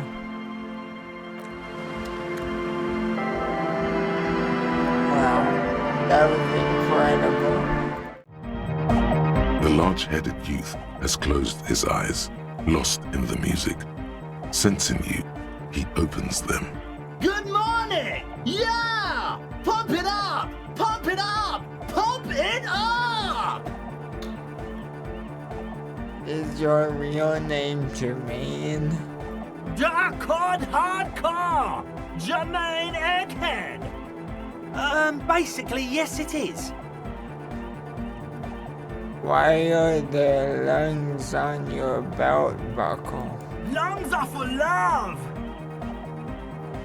Why would lungs be for love?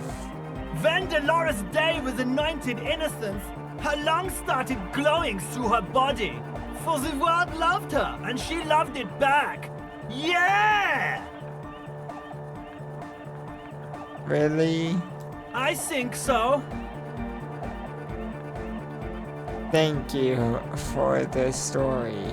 Rhymes that keep their secrets will unfold behind the clouds.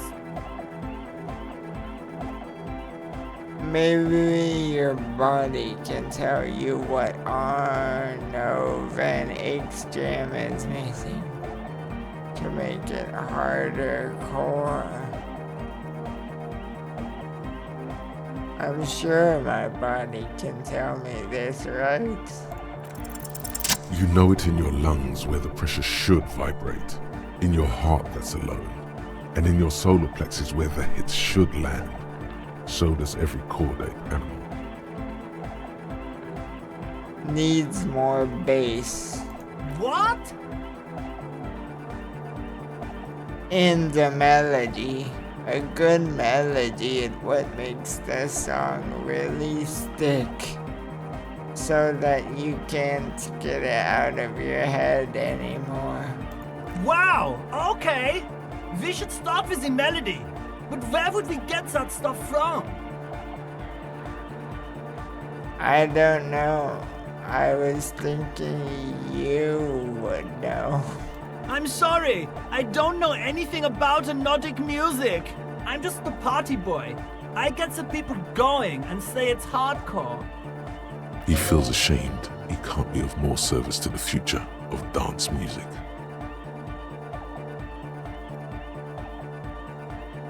Alright, I'll see if I can come up with something on my own. A citizen investigation. The young man falls silent with appreciation. He even tries to contain his smile, as if it could hinder your investigation. Basically, what you need to find here is a tape with some banging music on it, so that Egghead could use it to remix Van Eyck's jam. Yeah, maybe that street hawker across the pawn shop has got some tapes to sell.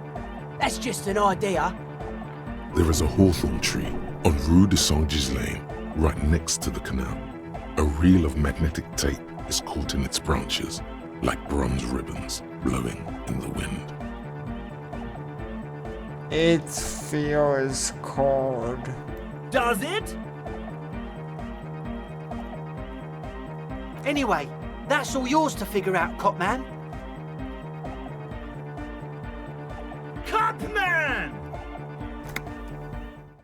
The tree is the tape. The great tape tree. The hawthorn tree on Rue de Saint-Ghislain, bronze-colored ribbons of magnetic tape are caught in its branches, fluttering in the breeze. Just like promised, you've stood here for what seems like eons, guzzling the sickly fumes of lorries and carriages.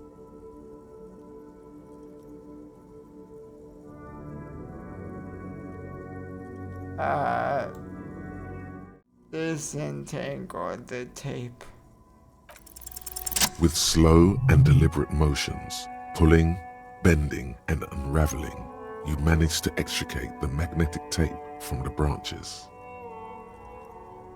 It curls up into a mess inside your pocket. If only you could find a way to re-spool it, so that you could hear what's on the tape. What's the tape for? It's for Egghead. I promised to make his Van Eyck's jam hit a bit harder. Maybe this tape can help. How? It's broken and unspooled. Do you think your new buddy knows how to fix it?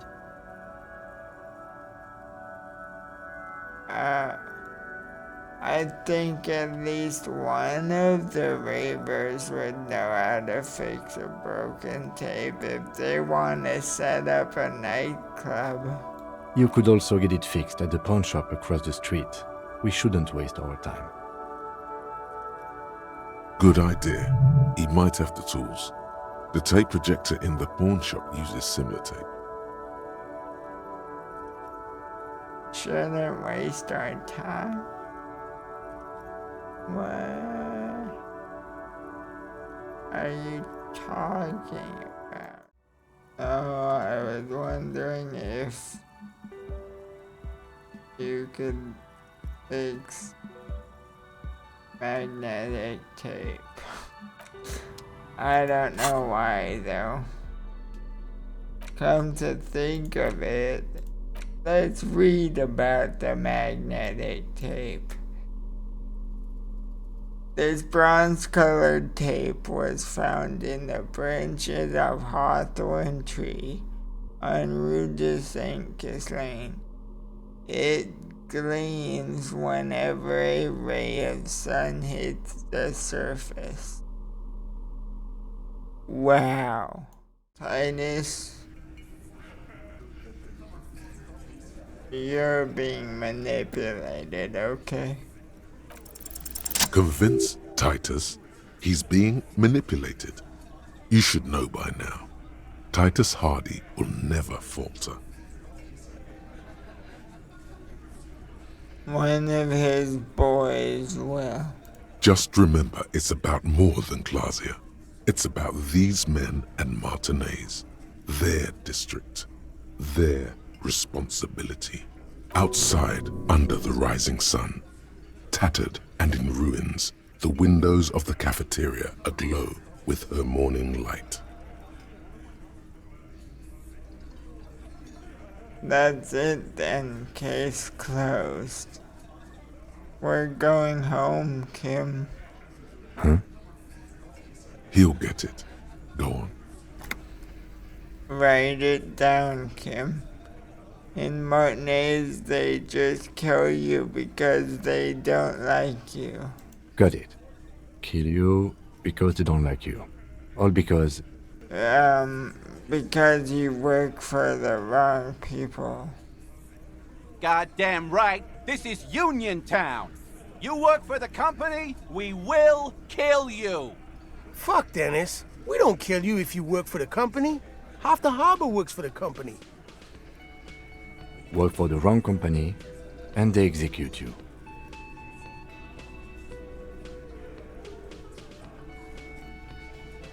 They just hang you. Like in the Dark Ages. Make a display of your corpse. It wasn't that. It wasn't... We just couldn't get him down, okay? That's it. That's the weak one. You flushed him out. Now go in for the... Officer, you will be next if you don't shut up. Firearm. A Glass 08 or a 38 caliber pistol. Either is small enough for you to have missed. He's onto you. He knows what you're trying to do. Steel yourself. Push on. Just ignore Theo.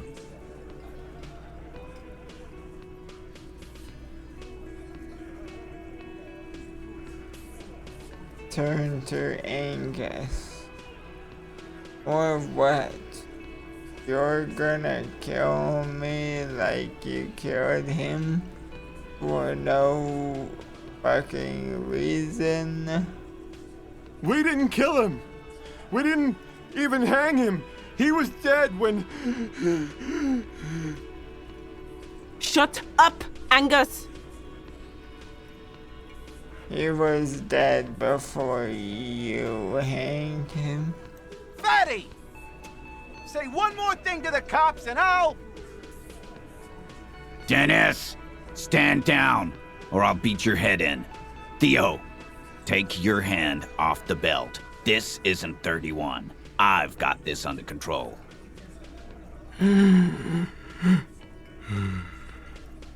Angie, where's your goddamn inhaler? You sound like you're dying. I left it home. I can't get it. I'm too fucked. I'm sorry. Why are you so fucking fat, Angus? Now it's all pointless. Because of you. You wasted my time. I told you, Titus. I told you just give her up. Lizzie, your help is no longer needed here. Go tell Everard.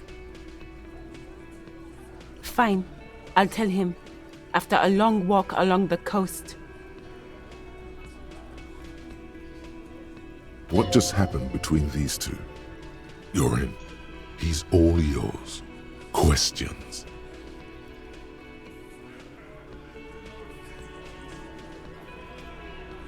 Whose idea was it to hang him anyway? Hers?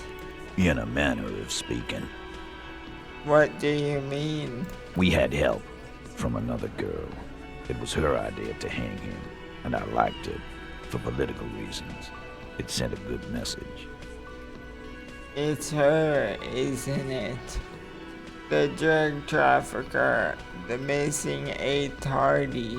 Fella, you think too much. He's off all right. You're gonna hurt your head. A little too far there, but you're definitely right. That woman is just affiliated with the Hardy Boys. You don't know her, anyway. Understood. Can you tell me anything about her? Name? Current location? Nope. You're not getting to her. It's Klasia you want to talk to. So, who killed the merc then? Any leads? Not yet. Just some ideas. She says the shot came from outside, behind the window somewhere. So that's a clue. What are you thinking? I'm thinking someone's past caught up with them. Either hers or his. Hers, you mean? She's got one of those checkered pasts. The shot could have missed. Could have been meant for her. I like that. Been thinking the same thing myself. And you had ideas about his past, too? My dude. One of those mercenary buddies of his could have done it. They got guns, training, years of bad blood, probably. Or it could have been someone else from Crenell. Tell you what I'd do. Check out the coast for vantage points. Maybe consult with a ballistics buddy of mine. That's what I'd do. If I wasn't too busy doing this clown dance with you. He's calm now. Threw all that turmoil away and became himself again. I'm sorry I made you guys fight. Me too. Kim, we did it. The lieutenant gives a smile only you can see. So you didn't kill him. He was already dead. He nods. You hanged the corpse to cover up the real cause of death. What was it? We're not sure. Probably a bullet. The wound was difficult to see. The coroner and his assistant are wrapped in blue. Hands covered in blue gloves. Mouths covered by blue masks. Bodies by blue aprons. The coroner wipes his brow, scalpel still in his hand. Get the light. Shine it in his mouth. He tells his assistant. The coroner squats to better see the light illumines the darkness inside. Well, shit. Can't blame them for missing that. Get the saw, Alan. This just got fun. Why? 'Cause the girls asked us to. They were in some shit. Girls plural?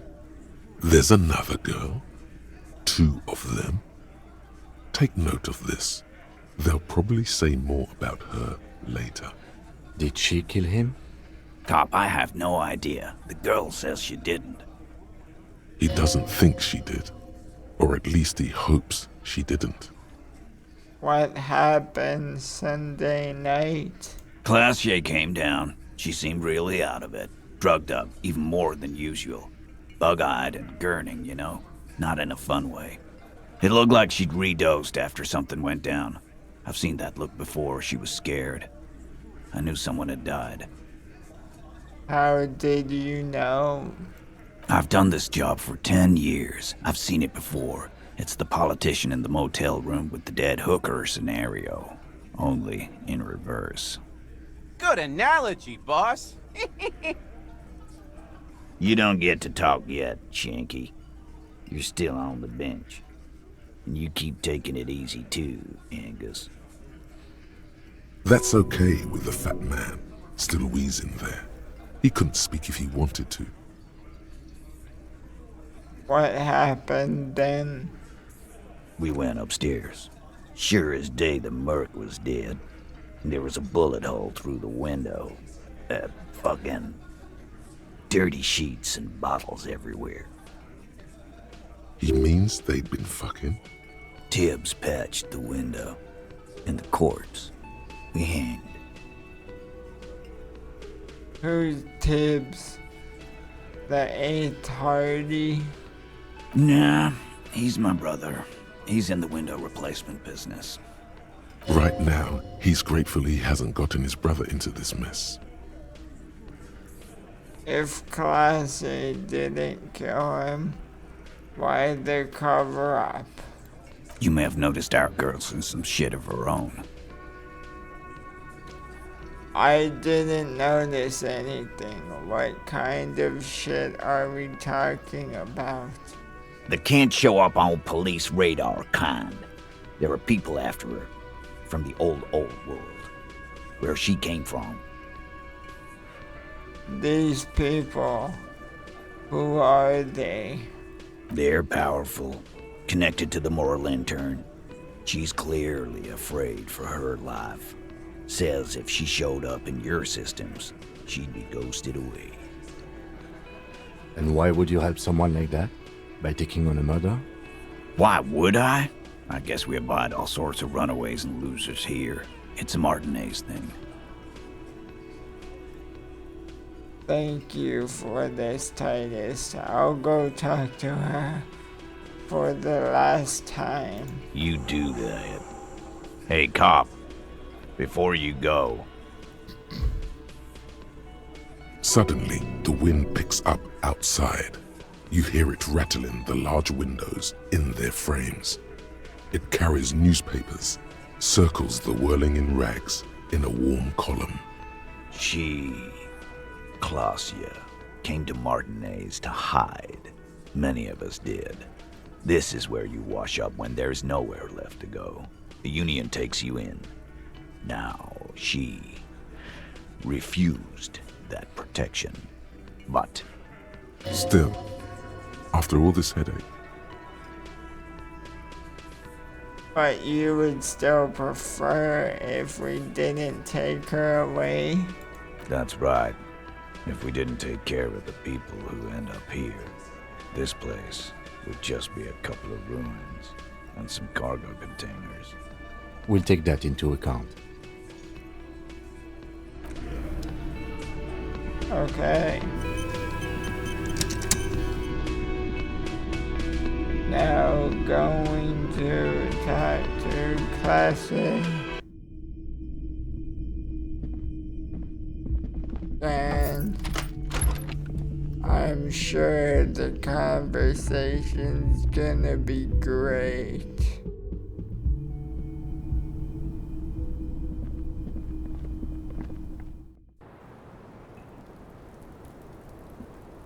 It's always good to see you. something in her demeanor has changed. She's tired, consigned to her fate, to being here with you and what's to come. The Hardy Boys told us what really happened. I understand.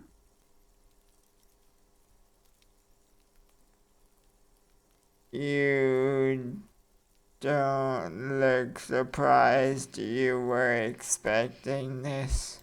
I knew there was a chance you'd get them to tell you. It's what you do. You're the police. For what it's worth, I'm sorry for wasting your time. This is good. Clear the air first, between you two, then move on to questions. Is it? Something is off here. Shush, I can't hear what she's saying. Let the mist speak. She's tall and thin and tired. A twig trying so hard not to break. If you knew we would find out eventually, why did you waste our time? Because of the Hardys. I couldn't just dispense with them. They were only trying to help me. Out of the shit I'd gotten into. Is she implying the Hardy Boys are the law?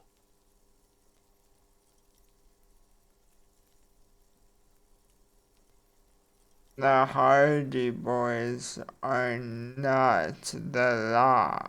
We are. I know that. But the people around here, they don't see it that way. And if I am to stay here, I need to get along with them.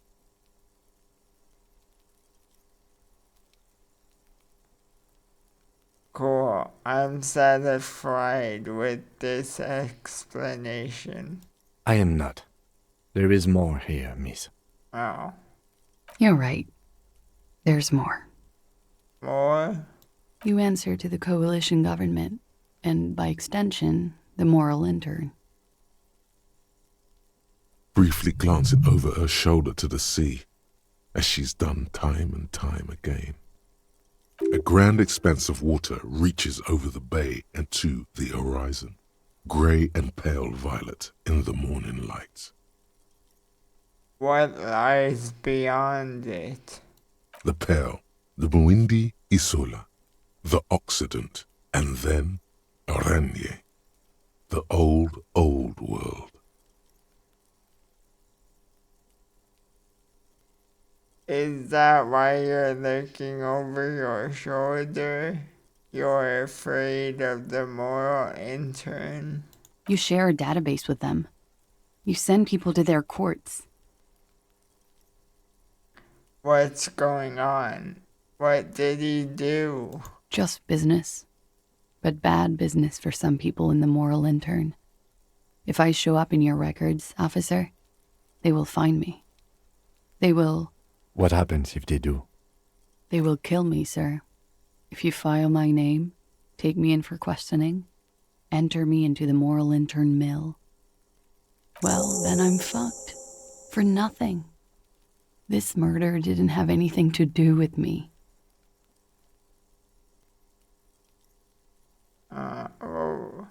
What did you do to have these people after you? It's not nice, but it's not illegal. Not here in Ravishol, or even in Oranje. What exactly did you do? Industrial espionage. I joined a business collective with the intention of betraying them. I did my job well enough to be asked to do it again. With a bigger company.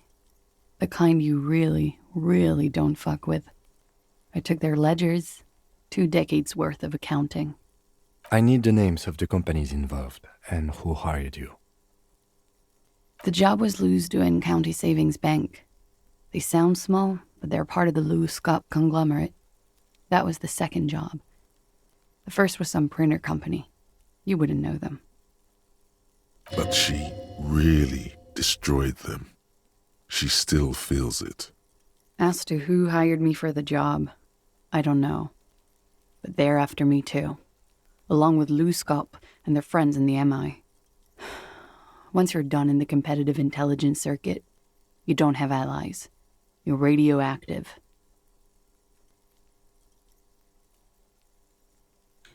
You're right. This is bad. You've destroyed what people have built. I am a destroyer. People lost their jobs. Good people. Not just C-suite assholes. And the way I got into accounting. A lot of people got hurt. But that's just more of my shit you shouldn't have to deal with. You're solving a murder. That can wait. Look into her eyes. There's more. What did you do? One of them killed themselves because of me.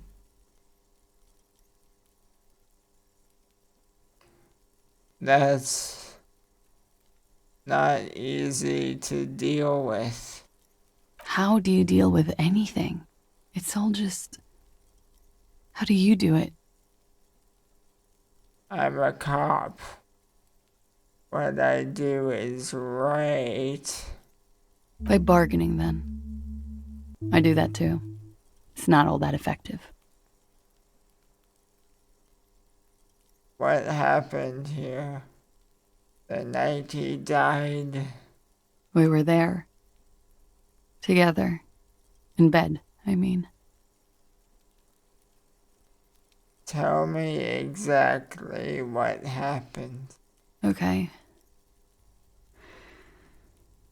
He was in a kneeling position. He had just entered me. I was on my back, looking at him. I heard the window behind me shatter, and I turned to look. There was a hole in the glass. I turned back to him. His eyes were looking through me, and his mouth was open, dumb. I could see. I could. A great pain moves through her, a dark and indefinite wave. She continues in spite of it. I knew he was dead before he fell down on top of me.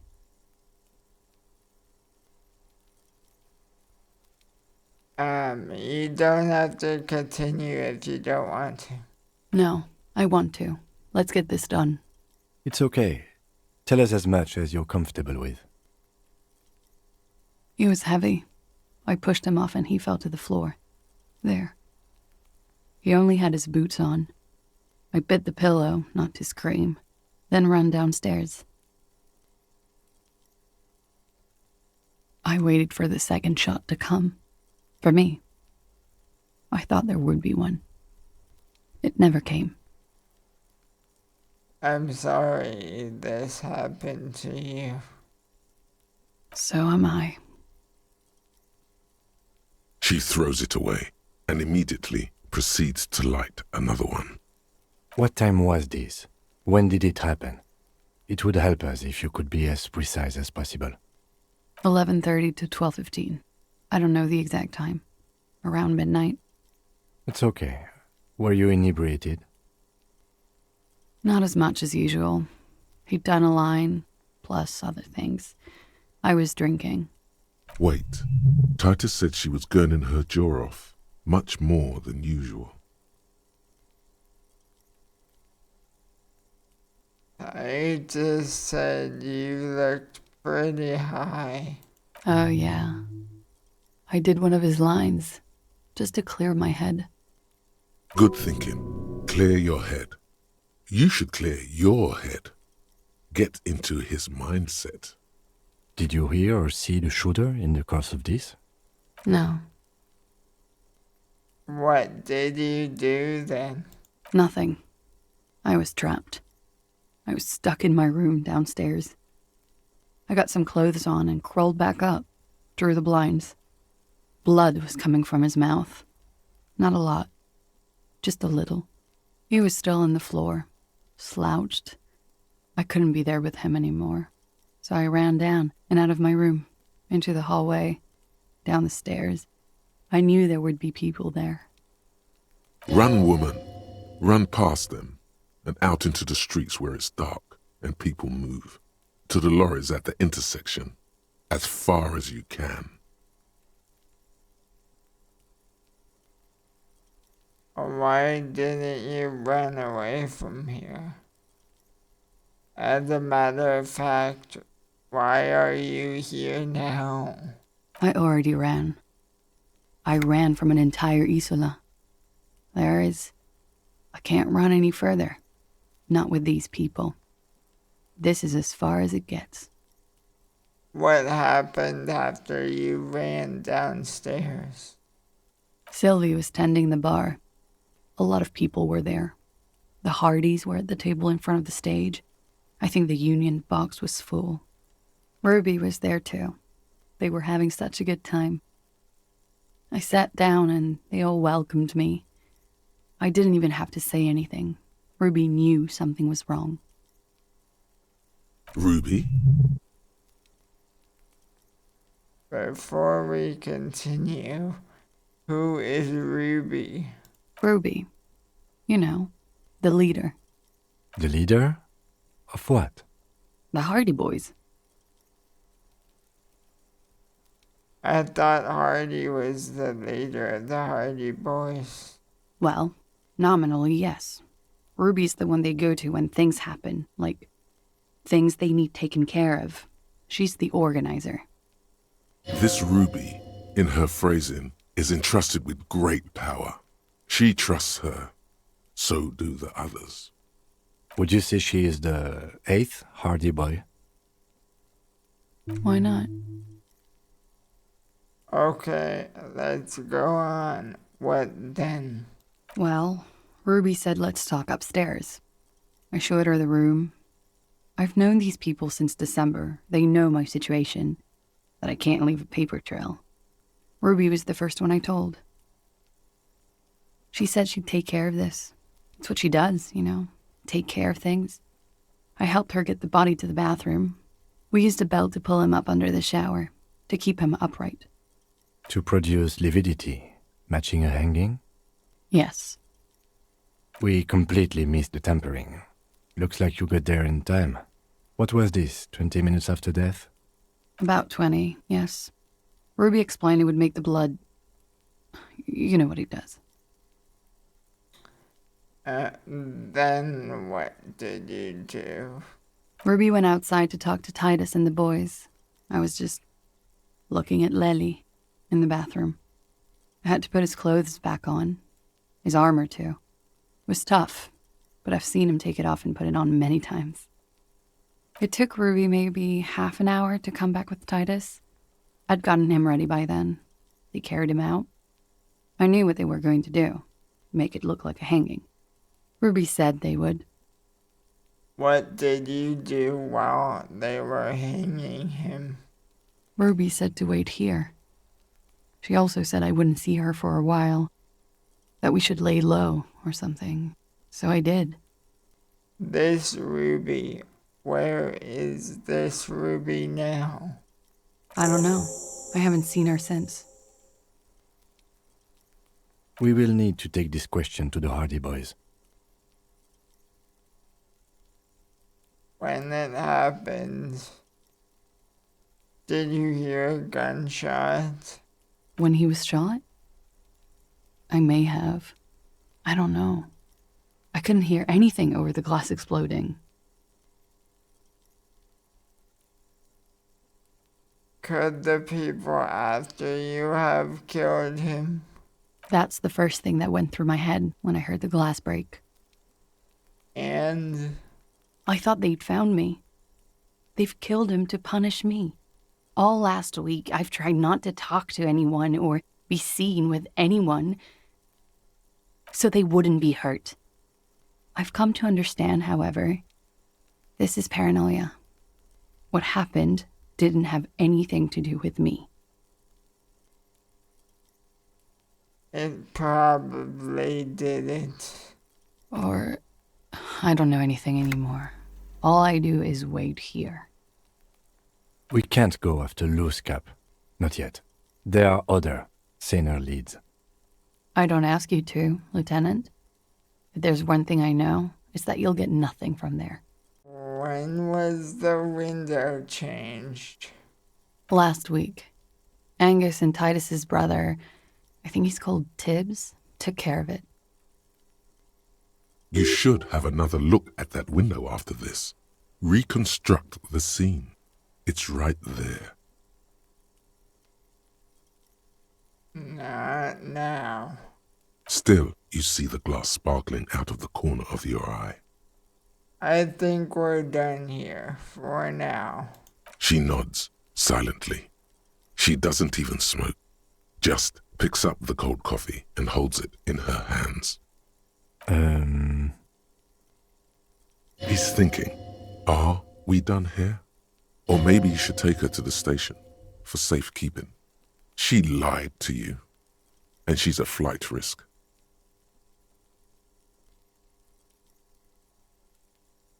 Drama, weight check, and volition. Both have pretty bad chances to succeed.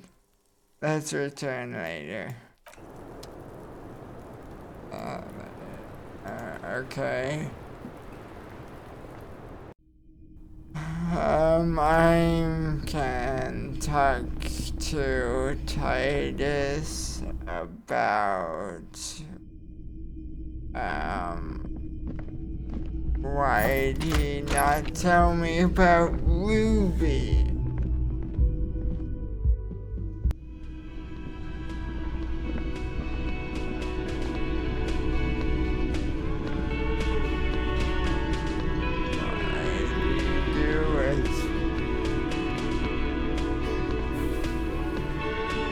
It's you again.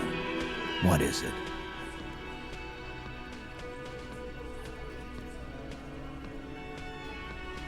Okay, I talked to Class A. Now I need to talk to Ruby. Why? Because she's your real leader. You're cuckoo, cop. I'm the only man responsible for this unit. Get with it, or fuck off. How many times must I tell you? Yeah, fuck off!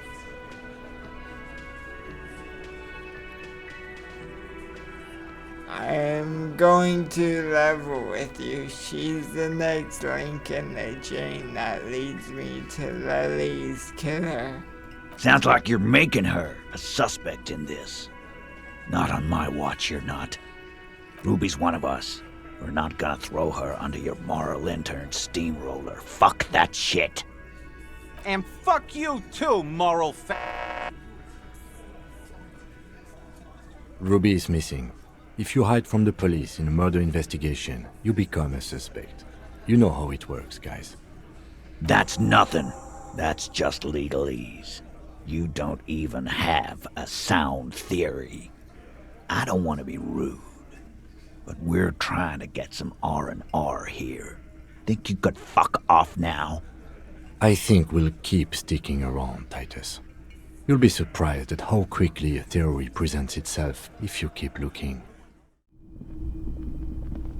This window is pristine on the inside, unlike the one next to it. Light from the desk lamp reflects off the glass in an untarnished golden halo. What happened here? Golden light melts away into the blue, glassy darkness of your mind. In it are two neon-lit shapes, a man and a woman on the single bed. What position are they in? Like the witness said, the man is kneeling, the woman is on her back. It's the night of March 4th and a shot has just been fired. The man looks directly at the woman. The shot's possible directions converge in his mouth, a ray cast from somewhere outside, entering his brain, ending him. Where does it come from? From the roof outside, location A prime. The glass fractures around the bullet hole, shards face inwards like a corona behind the woman's back. Inspect the ghostly figures. The man does not know the bullet has entered his brain. He never will. Death comes faster than the realization. Have a look at point A, the roof. The ray cast from the man's mouth unravels into a fan of possible directions, all on the roof at first. The shot could have come from any of them. This is composite location A prime, most likely of the origin points. Shouldn't there be gun residue outside? There could have been. Then the rain and slush and wind washed it away. This was more than a week ago. So I'm what, 80% sure the roof is where the shot was made from? 72%, with a weapon that's good for medium range, like a rifle or sports pistol. This is a good short distance, but not too short. The perpetrator aimed with their back against the railing, or possibly kneeling for precision. This would explain why it only took them one shot. The lights were on in here. Outside it was dark. It was like shooting fish in an aquarium. a well-lit aquarium. The victim opened his mouth to let the bullet in. Neither of them would have seen anything outside in the darkness, too busy with their own bodies. Could the shot have come from inside the room? A closer point. Point X would contradict the woman's testimony, rendering the entire proposition void. These figures would be wiped out, Detective. Are there any arguments against A prime, the roof? None that you've found thus far, but that doesn't mean there aren't any. Could there have been another point of origin further away? That's a 28%, yes. In this model, the shot could have come from a greater distance. Nothing excludes the possibility. Should we extrapolate to include every possible point of origin in Martinez? Extrapolate the radius to include all of Martinez. According to your map of the district, this shot could have come from a wide angle of locations, starting with the northern edge of the abandoned boardwalk, ending with an islet in the bay. Let's call them B prime. More precisely? B prime for boardwalk, B double prime for Land's End, and B triple prime for the islet, Detective. There may be smaller points in between, but those are too fine to zoom in on. Have a look at point B prime, the boardwalk. 700 meters away. The likeliest of these B positions, 20% chance. A skilled sniper could have made the shot, provided he had a safe sniper's nest. Even with the light on inside, we're talking military training. At that distance, the perpetrator would have had to take wind direction into account. Have a look at B double prime, Land's End. 1.2 kilometers away. The least likely of these positions, let's say 3%. A truly skilled sniper could have done it, possibly from a tent. No, too far-fetched. Have a look at point B triple prime, the islet. 1 kilometer away, an unlikely point of origin. Beyond the docks somewhere, on an islet in the Bay of Martinez perhaps.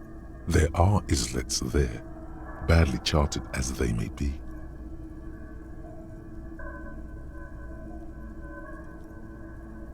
The shot would have been a small miracle, 5% likelihood.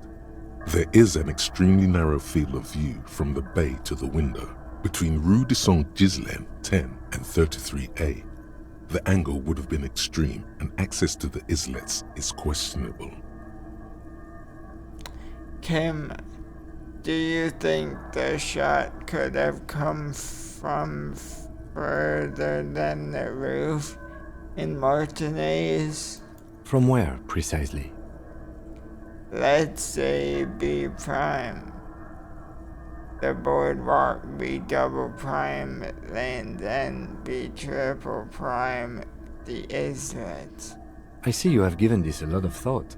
Are those the locations you've singled out in addition to the roof? And what is the likelihood, in your opinion, that it came from a further distance? It's okay. Okay, well, we should see if there is gunshot residue or sniper nests if we go down the coast. Rule these spots out one by one. It would be the diligent thing to do. Until then, personally, I'm going with the roof version. A simple hypothesis can be wrong, but it's something to build on. Okay. Wow. I think I'm gonna conclude the episode there. Stay safe out there, and good luck.